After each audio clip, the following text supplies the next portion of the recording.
By the way, yes, I'm using Nintendo Completes footage for this, but this is my experience with Game Boy Donkey Kong, or Donkey Kong 94, like everybody likes to call this game. And my experience with Donkey Kong 94, excuse my voice, I'm a little upset at the moment because I'm just thinking of other gaming franchises that haven't had a game since. That's why I'm very upset at the moment. I'm just thinking about them because I do think about franchises like that all the time. Because my brother constantly reminds me of how many franchises that I get into that are fucking dead. You know, that haven't had a new game in ages, or people don't talk about. And it's kind of like, just kind of my reminder. But that's not the point of this video. The point of this video is we're here talking about Donkey Kong 94 and how good of a game it is. I want to get this out there and just say it now because this my experience is going to be very short. It's going to be probably 10, 15, 20 minutes. So, yeah. I wanted to say that this game is literally a massive improvement. And I want to start out with this before showing the gameplay. But this game is a massive improvement over Donkey Kong, like the NES game. You know, a massive improvement. And by the way, the colors that you saw for the thumbnail is a ROM hack version of the game, not really the true version because it was never in color. You know, never this type of color, but at least to my knowledge, it was never this color. But anyways. But yeah, just seeing this, it brings back some memories, and it's actually really cool seeing Mario and shit. Look at the boy, just chilling. I like him in this game. He's kind of funny. He actually reminds me a lot of, obviously, if anyone's going to say this in chat, like, oh, he reminds me of how he acts in the Donkey Kong game for the NES or the arcade. Well, this is exactly it. But anyways, so Donkey Kong 94 starts us out with 25M, 50M, basically the classic stages. Yeah, and what's new to this game is Mario's able to do handstands and, you know, stand on his feet, doing little cartwheel jumps and shit. That's like the brand new thing this game introduces to us. But at the beginning of this, like I said, it shows off the first few stages in the original Donkey Kong game from the NES and the arcade days. That's what this game starts out with before it gets into the actual meat and bones of the game, like the new stuff. Donkey Kong acts like this because Mario made him do impossible tricks in a very old game. Yeah, I remember, I think yeah, because this is still Crank Kong. This isn't regular DK. The other DK. This is Cranky Kong and possibly Mario's father. I don't know. The timeline for Mario is weird. But as you can see, the stages are very easy once you know the handstand technique and you can know how to diverse the stages and so on and so forth. It's not even funny how easy a lot of these stages ends up being. Like, I remember acing these stages too, and with relative ease. It was crazy how easy this was. And then you're like, okay, game's over, I guess. It's just a remake of Mario, not Mario vs. Donkey Kong, right? Nope. Psych, motherfucker. You got 80 levels until you beat my bitch ass. Step. Yeah, and I'm not kidding. When I said, like, 60, 70 to 80 levels. Now, if you guys know, the whole reason why I stopped playing Mario vs. Donkey Kong, in that video I explained that, I don't think I did, but, I didn't want to go through 6 worlds, and essentially that's kind of what you're doing in Donkey Kong 94 as well, by going through 80 levels. And I'm not going to lie to you guys, I already kind of don't like, I mean, I like it, I do like it, you know, in terms of gameplay, it is pretty cool, but, like, you know, Donkey Kong like this doesn't really hold my attention for, like, too fucking long, you know what I mean? Like, it doesn't hold my attention as much as you think. I mean, it is funny seeing these little animations and shit, you know, Mario gets to do and stuff, carry keys and... Yeah, Mario dashing in that bitch to go run as quickly is kind of crazy, but... Yeah, and that's the first 4 stages of the game, is just the original few stages. But yeah, this the big city. Seeing you gotta go through all these different stages, and I remember seeing this shit, and I was like...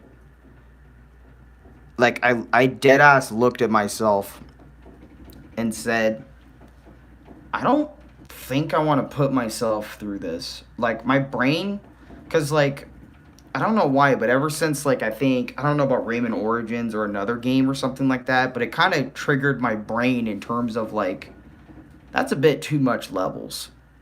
You know what I mean? Like, I don't know. Maybe it's just me and, you know, with how much games I've played over the years and how they're always 5, 6, 7, 8 hours or 12 hours or something like that, right? They're always something hours, right? And I'm kind of just annoyed at the sheer number of levels they have in this game. And I know 70, 80 levels in a fucking platformer, you know, platformer type beat game, you know, like this.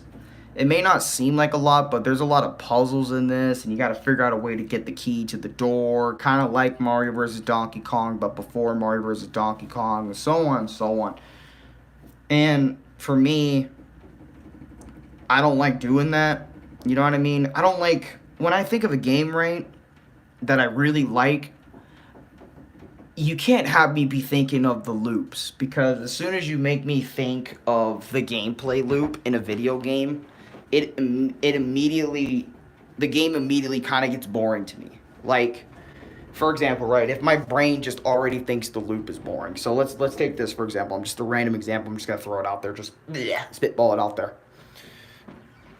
Let's say, I'm trying to find an example, so give me a minute. Let's say this tree, little T right here, has 58 levels. Now, actually, let me turn on the light so you can see little T. So little T has, not 58. Let's just say 120 levels. Now, out of those 120 levels, am I even going to bother doing those 120 levels?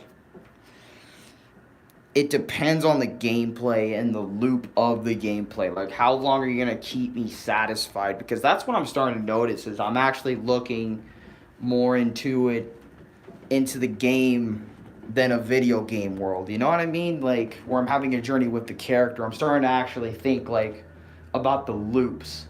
Like, how long are you going to be able to hold me? You know what I mean? Like, you see, that tree had 120 levels of pure platforming. I might do all 120 levels, or I might do a big chunk of them, but I don't know if you can hold me for the 120, you know what I mean? Like, take fucking Lego Batman the video game. This game only has, what, 3 chapters for the heroes, and like, I think 3 to 4 for the villains.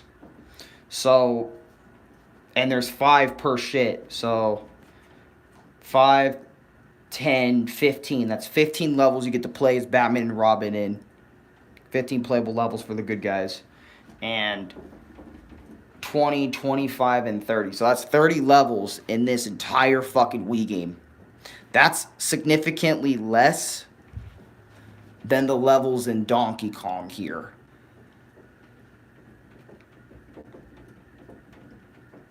But you do got to keep in mind that in Lego Batman, the video game, each of these games, right, are 3-dimensional environments, so it takes a lot longer for them to develop levels in this game than it would for Donkey Kong. But that's my point, right, is I'm starting to think like that now. Like, can this game hold my interest? And that's why I'm like, I think a lot of these older games are not holding my interest, is because I have the mindset that I'm in right now. At least for some of these games, like the gameplay loop. You got to keep it interesting to me all the way through for me not to think like this, right? It's a puzzle game. I'm not going to stay here for 120 levels. I'm going to stay here for about a good world or two and then kind of just leave after that. You know, I don't even want to bother finishing the game. That's why, you know, good music, good writing, good story, good character development, all that stuff kind of, that's why it leans in and kind of helps the gameplay loop be a little bit more interesting. But since this is Donkey Kong and there's really no story at all except for you get the girl at the end of the stage, or you get the key at the end, you make it to the end, and then you run to the next one to have a possibility of seeing DK and Pauline, or DK and the girl character. I can't remember if it's Pauline in this game in Donkey Kong 94 or something like that, but still, right? That's my point. You know what I mean? That's the point I want to get across. Is that I'm not sure if it can really hold me, because I was just thinking about playing the game earlier today, and I was like, should I play Donkey Kong 94? Man, fuck that game. I'm kind of bored of it already after going through, like I said, the first world. I'm more interested in Punch-Out right now, or I'm more interested in maybe going back to Donkey Kong Country 3, you know, doing the Game Boy Advance version of DKC 3, since I still haven't done a playthrough of that, but I have done a full playthrough of DKC 3's, you know, NES, the original version of the game. Like, that's what I mean. Like, even if you're not gonna have like a banger ass story, I really need the music or maybe the characters to really reel me in. Because don't get me wrong, Mario, DK, I love these guys. You guys know I love Mario and DK. The characters aren't the problem. I think it's just the overall gameplay that is my problem, and why I can't really mesh well with the Mario vs. Donkey Kong series or the older Donkey Kong games. Even though I thought Donkey Kong 1, you know, for the NES, the arcade, not the arcade version, but the NES port of the arcade game is just alright. You know what I mean? I didn't think it was a banger game or anything, but I thought it was just cool. And I'm thinking the same for this game, to be honest. Like, after, just take a look. Just take a look at stage 1, bro, of when the game actually starts. You know, you see this shit and you're like, okay, this doesn't look too hard, and that's my mindset, right? Which, this level isn't hard.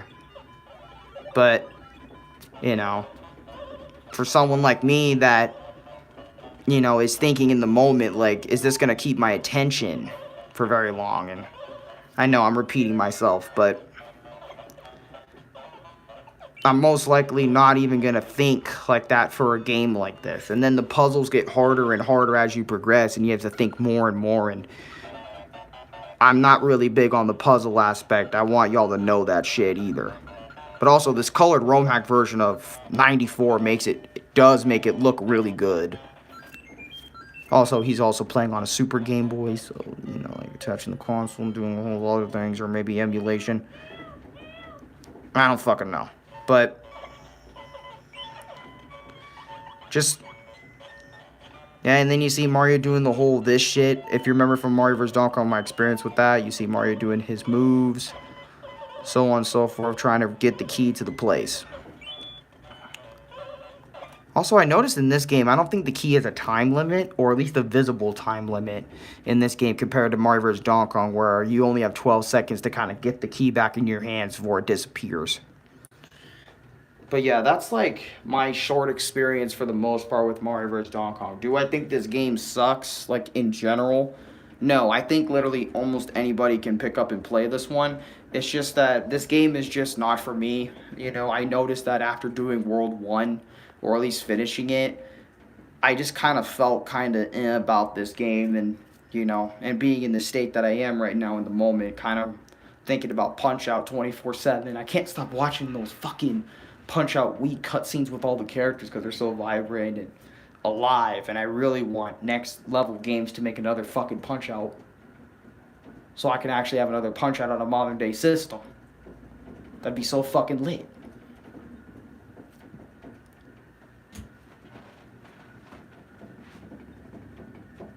I just noticed something's in my fucking lamp. What the fuck is that? Like, hold on, wait. Something's in my goddamn lamp. What the fuck is that thing, bro? What the I didn't notice it move. Okay, I'm so sorry. I know that is not a part of this video, but I just noticed that shit, and now I can't unsee that.